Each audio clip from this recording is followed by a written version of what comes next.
Hampir 2 tahun masyarakat Indonesia hidup berdampingan dengan pandemi COVID-19. Jumlah kasus di Indonesia sempat meningkat pada Juli 2021 lalu, namun dengan pemberlakuan pembatasan kegiatan masyarakat atau PPKM sejak awal Juli dan dipantau setiap 2 minggu sekali, membuahkan hasil melandainya jumlah penularan COVID-19. Satgas Penanganan COVID-19 mencatat, di Jakarta jumlah kasus positif virus corona mulai menurun sejak Agustus hingga awal September 2021.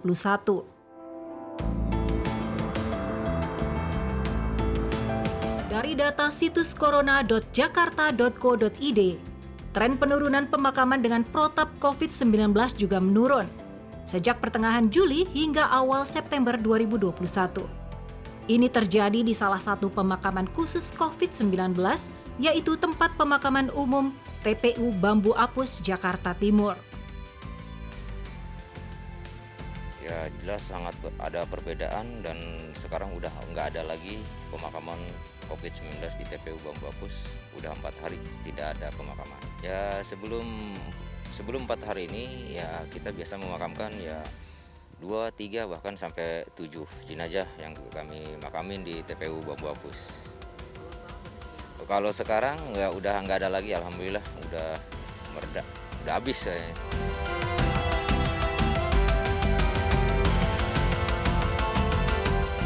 Meski terjadi penurunan kasus positif COVID-19, pemerintah tetap meminta masyarakat jangan lengah dan tetap menerapkan protokol kesehatan secara ketat.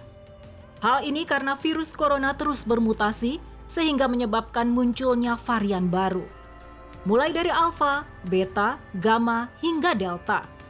Bahkan awal September marak diberitakan tentang varian baru, yaitu varian Mu. World Health Organization atau WHO mengategorikan variasi Mu sebagai variant of interest atau VOI. Artinya varian virus corona ini dapat memengaruhi karakteristik virus, sehingga bisa berpengaruh pada tingkat keparahan, kekebalan, penularan, sampai menghindari diagnostik dan pengobatan. Meski demikian, peneliti WHO belum bisa memetakan ancaman secara rinci tentang varian Mu tersebut. Gosh, again, we don't have the precise information because quite honestly, you don't know how effective vaccines are at giving you defenses against a particular variant until a lot of people have been exposed to the variant. If you try to do it in a laboratory, trying to look at different things inside people's blood and do they deal with the variant, that only gives you, frankly, an incomplete understanding of the situation because the way in which people protect themselves against viruses is quite complex. So we will know the answer to the question when more and more people have been challenged with the Mu variant. Juru bicara Satgas COVID-19, Wiku Adhisa Smito juga mengemukakan hal serupa, yakni informasi tentang virus ini masih terus digali lebih dalam. Varian Mu atau B1621 merupakan varian pertama kali yang ditemukan di Kolombia pada bulan Januari 2021. Varian ini kemudian ditetapkan sebagai varian yang diamati atau varian of interest oleh WHO atau Organisasi Kesehatan Dunia pada tanggal 30 Agustus 2021. Varian yang masuk dalam kategori VOI merupakan varian yang mengalami perubahan pada susunan genetikanya. Perubahan ini diprediksi dapat mempengaruhi karakteristik virus. Dengan demikian, indikasi karakteristik Mu seperti lebih ganas dibanding Delta atau dapat menghindari kekebalan tubuh masih merupakan perkiraan dan masih terus diteliti lebih dalam. Sementara itu, epidemiolog dari Universitas Indonesia, Triyunis Miko Wahyono menegaskan, protein dalam virus ini mempermudah proses adaptasi terhadap tubuh. Maka, virus bisa beradaptasi dengan antibodi secara alami maupun hasil vaksinasi. Kemudian 642 juga protein yang berhubungan dengan adaptasi terhadap antibodi.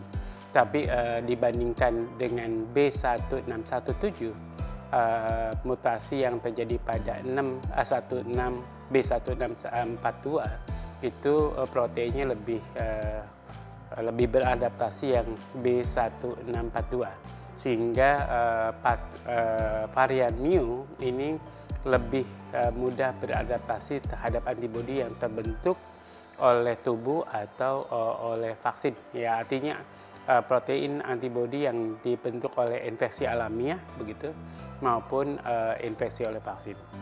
Selain itu, varian Mu dinilai tidak memiliki perbedaan signifikan dengan varian COVID-19 lainnya seperti Alpha, Beta, Gamma, dan Delta. Ya, jadi karena varian Mu sudah dikelompokkan ke dalam varian of interest, itu menurut saya gejalanya tidak ada perbedaan dengan aslinya. Jadi yang masuk ke dalam varian of interest itu gejalanya sama dengan aslinya pada saluran pernapasan saja. Berbeda dengan varian of concern yang ada gejala pada di luar saluran pernapasan atau sistem pernapasan. Pemerintah pun mulai waspada dan mengantisipasi penyebaran varian baru tersebut. Salah satunya dengan mengawasi pintu masuk dan keluar baik di dalam maupun luar negeri.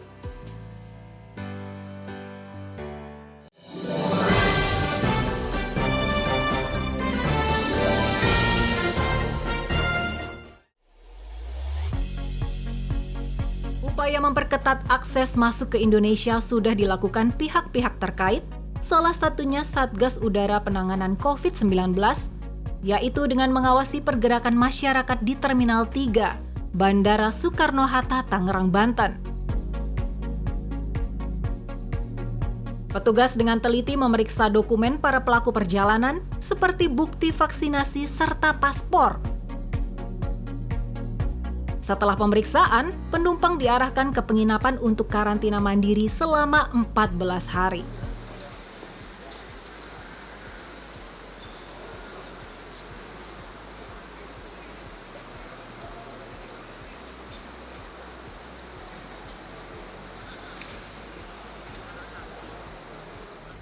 Sementara itu, Komandan Satgas Udara Penanganan COVID-19, Kolonel Sunu Eko Prasetyo menegaskan, langkah pencegahan gencar dilakukan seperti melakukan tes PCR di bandara dan lokasi karantina. Sebelum pemberangkatan penumpang, ini stakeholder-nya adalah maskapai. Jadi maskapai akan memverifikasi data-data atau dokumen yang akan digunakan untuk penerbangan. Setelah itu, setiba di Bandara Indonesia, baik di Cengkareng maupun di Manado akan dilaksanakan pemeriksaan. Pemeriksaannya adalah pemeriksaan PCR test dilaksanakan di dalam bandara. Yang sebelumnya pemeriksaan ini dilaksanakan di tempat karantina sebanyak 2 kali ketika masuk di dalam tempat karantina dan dilaksanakan kedua kalinya pada hari ke-7 di tempat karantina. Kemudian setelah itu mendapatkan clearance baru diberikan isolasi mandiri yang disarankan tetap melaksanakan isolasi di rumah masing-masing. Demikian. Pengetatan akses ini dilakukan terhadap warga Indonesia maupun warga negara asing. Semua sama, baik dari WNA maupun WNI. Namun untuk WNA saat ini dibatasi hanya pemegang visa diplomatik, kemudian pemilik visa, kitas maupun kitab, serta mempunyai rekomendasi yang memang bekerja sama dengan rekomendasi dari kementerian yang ditentukan. Petugas juga memberikan perhatian lebih terhadap warga negara tertentu, misalnya dari India, untuk mencegah penyebaran varian Delta. Jadi warga negara asing yang berasal dari perjalanannya dari India akan transit dulu selama 14 hari, baru masuk ke dalam Indonesia, baru melaksanakan karantina lagi di Indonesia selama 8 hari. Sampai kapan hal ini atau peraturan ini diterapkan sesuai dengan rencana pemerintah apabila negara Indonesia, di negara kita masih ada PPKM level 3 dan 4 ini masih tetap berlaku. Namun nanti setelah sudah tidak ada level 3 maupun level 4, nanti kemungkinan kebijakan ini akan diubah sehingga warga negara asing tersebut bisa direct masuk ke Indonesia. Pemerintah juga terus mendorong percepatan vaksinasi. Salah satunya dengan menyediakan vaksin baru yakni Moderna kepada publik.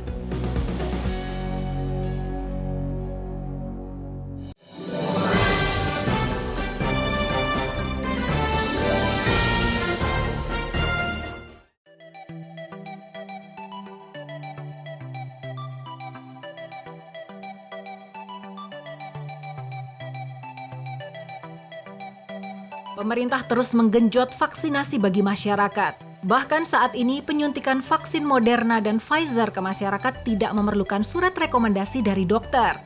Beberapa lokasi di DKI Jakarta telah membuka vaksinasi tersebut, salah satunya Puskesmas Kecamatan Setiabudi, Jakarta Selatan, yang mengadakan vaksinasi di SMPN 57 Jakarta. Tercatat, 264 orang hadir di lokasi. 124 orang diantaranya penerima vaksin Moderna. Sebelum mendapat vaksinasi, masyarakat terlebih dulu memverifikasi data dan pemeriksaan kesehatan. Pengecekan tekanan darah, suhu tubuh, dan tingkat gula darah. Tujuannya untuk memastikan tubuh dalam kondisi sehat saat menerima vaksinasi. Antusiasme warga menerima vaksin Moderna bukan tanpa sebab.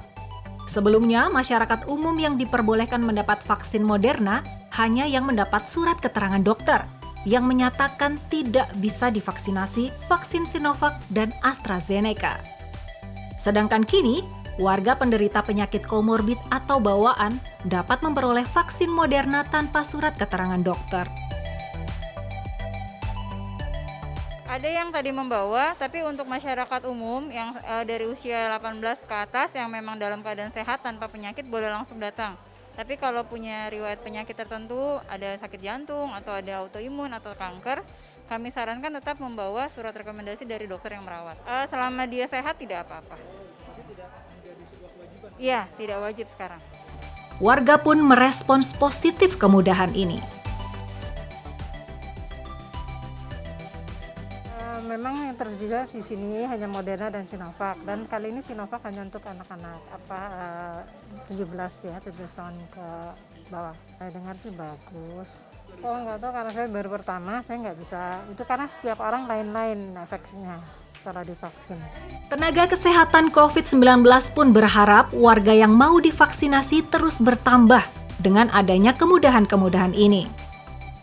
Harapannya semakin banyak ya masyarakat yang mau divaksin, terutama mereka yang punya penyakit komorbid atau ada autoimun yang sebelumnya tidak bisa divaksin dengan vaksin jenis lain, bisa untuk dapat vaksin Moderna ini karena aman untuk penyakit komorbid berat ataupun autoimun, asalkan memang sudah mendapat ACC dari dokter yang merawat sebelumnya.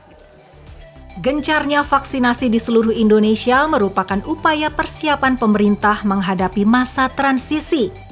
Gencarnya vaksinasi di seluruh Indonesia merupakan upaya persiapan pemerintah menghadapi masa transisi status pandemi COVID-19 dari pandemi menjadi endemi.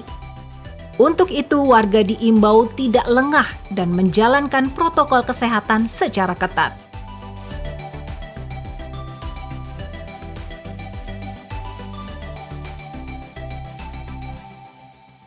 Demikian ragam informasi terkini dari Mata News. Saksikan terus program Mata News hanya di Mata Milenial Indonesia TV, Matanya Indonesia.